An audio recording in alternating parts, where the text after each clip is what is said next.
Teachers welfare অ্যাসোসিয়েশনের দীর্ঘদিনের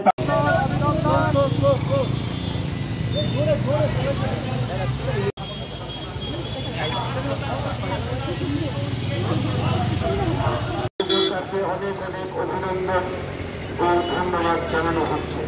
আগামী দিনে চাইতে প্রথমেই সাংবাদিক বন্ধুদের আজকে স্বাগত। জানেন গতকাল রাজ্যের মুখ্যমন্ত্রী প্রিয় ডক্টর মানিক সাহাজি আমাদেরকে 5% ডিএ ঘোষণা করেছেন, যেটা দীর্ঘদিন ধরেই রাজ্যের কর্মচারী শিক্ষকদের একটা দাবি ছিল যে বর্তমান অর্থনৈতিক অবস্থার মধ্যে আমরা চলতে গিয়ে ডিএ একটা স্বাভাবিক প্রক্রিয়া, যেটা বাজার দরের সঙ্গে সঙ্গেই দিতে হয়। স্বাভাবিকভাবেই রাজ্য সরকার আবার একটা ডিএ আমাদের ঘোষণা করেছেন এবং বলা কি আপনারা জানেন সবাই, এই মুখ্যমন্ত্রীর আজকে 22 মাস ওনার শাসন, 22 মাসে আমরা 22% ডিএ পেয়েছি। এটা একটা ঐতিহাসিক ঘটনা। এর আগে কোনো মুখ্যমন্ত্রী এত % ডিএ ওনার রাজত্বকালে হয়নি। আজকে 22 মাসে কিন্তু উনি 22% ডিএ আমাদের মধ্যে দিয়েছেন। তার জন্যে আজকে ধন্যবাদ জানানোর জন্যেই আজকে আমরা এখানে অভিনন্দন ধন্যবাদ র্যালির আয়োজন করেছি এবং আমরা ছোট্ট সমাবেশ করেছি।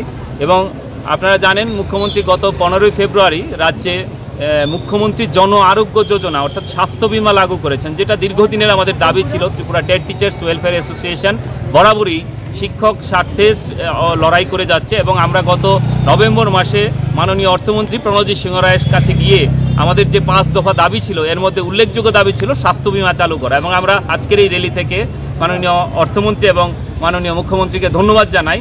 উনি আজকে আমাদের কথা শুনে আমাদের দাবির সম্মতি জানিয়ে স্বাস্থ্য বিমাও চালু করেছেন। আপনারা জানেন অর্থনৈতিক অবস্থার মধ্যে আমরা যখন হসপিটালগুলিতে যাই তখন দেখা যায় হসপিটালে যেই অবস্থা, মানে বিভিন্ন খরচা, আজকে চিকিৎসা খরচা এতটাই বেড়ে গেছে, তা আমরা 500 টাকা যে আমরা মেডিকেল অ্যালাউন্স পাই সেটা দিয়ে অনেক সময় আমরা হয়ে ওঠে না আমাদের চিকিৎসা। তাই আজকে স্বাস্থ্য বিমা চালু করার জন্য আমাদের অনেক উপকার হয়েছে। আমরা এই দুটো ইস্যুতেই প্রধানত আজকের এই র্যালি আয়োজন করেছি এবং আমরা আশা করি আগামী দিনে আমাদের অন্যান্য যে সমস্যা এখনও রয়ে গেছে, সমস্যা কর্মচারী সংগঠন থাকবে, তার সমস্যা থাকবে, রাজ্যেরও সমস্যা থাকবে এবং রাজ্যে তাই সরকারও থাকবে এবং সরকারও সেই সমস্যার সমাধান করবেন। আমাদের যে দাবি ছিল প্রথম দিন থেকে নিয়মিত বেতনক্রম প্রদান, নিশ্চয়ই আপনারা জানেন এবং এটা রাজ্যের প্রিয় মুখ্যমন্ত্রী ওনার গোচরে আছে এবং উনি বলেছেন যে আমরা কিছুদিনের মধ্যেই চেষ্টা করছি এটাকে কমিয়ে আনা যায় কিনা বা একবারেই শেষ করে দেওয়া যায় কিনা এই 5 বছরের বন্ধা প্রথাকে, যেটা বামফ্রন্ট সরকার তৈরি করেছিল 16 সালে। আমরা এই সরকারের বামফ্রন্ট সরকারের এই নীতির বিরোধিতা করছি এবং আমরা মনে করি রাজ্যের কোনো ধরনের ফিক্সড পে, কন্টিজেন্ট, ডিআরডব্লিউ বা যারা অনিয়মিত কর্মচারী কেউই থাকা উচিত না। কারণ আমাদের যা এই অবস্থায় শিক্ষক কর্মচারীদের বঞ্চিত করে রাজ্যের ভালো কিছু হবে না। তাই সবাইকে নিয়ে এই রাজ্যটা ভালো চলুক এবং এক ত্রিপুরা শ্রেষ্ঠ ত্রিপুরার যে ডাক রাজ্যের সরকার দিয়েছে, রাজ্যের মাননীয় মুখ্যমন্ত্রী দিচ্ছেন, সেই সাথে আমরাও এক হয়ে আজকে ওনাকে ধন্যবাদ জানাচ্ছি এবং আগামী দিনেরও ওনার কাজগুলিকে আমরা সমর্থন করব। আপনি কি মনে করেন এই ডিএতে রাজ্যের কর্মসংস্কৃতি আর একটু স্পিড হবে?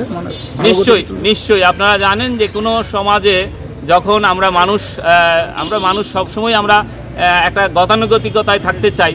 তো আমরা যখনই দেখি যে আমাদের অর্থনৈতিকভাবে আমরা একটু পিছিয়ে যাচ্ছি, অর্থাৎ বাজার দর বেড়ে যাচ্ছে, তখন নিশ্চয়ই একটা ডিএ প্রদান করলে পরে আমরা খানিকটা হলেও তো স্বস্তি পেলাম। সেই জায়গায় আমরা খুবই আনন্দিত, রাজ্যের মানুষও আনন্দিত হবেন, কারণ আমাদের রুলিং হবে, এই বাজারে অর্থনীতিটা খাটবে, আমাদের টাকা শুধু আমাদের পকেটে থাকে না, এটা বাজারেও চলে যায়।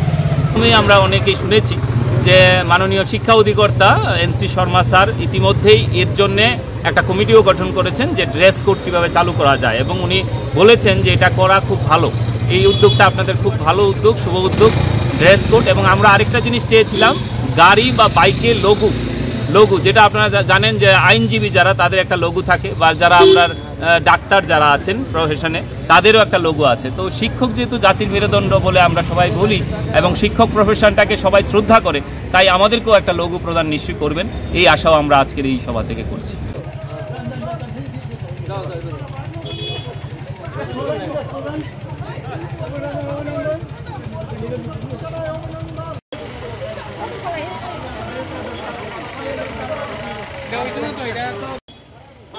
ঘোষণার ফলে সুরক্ষিতভাবে উপস্থিত হবে রাজ্যের আপামর জনসাধারণ।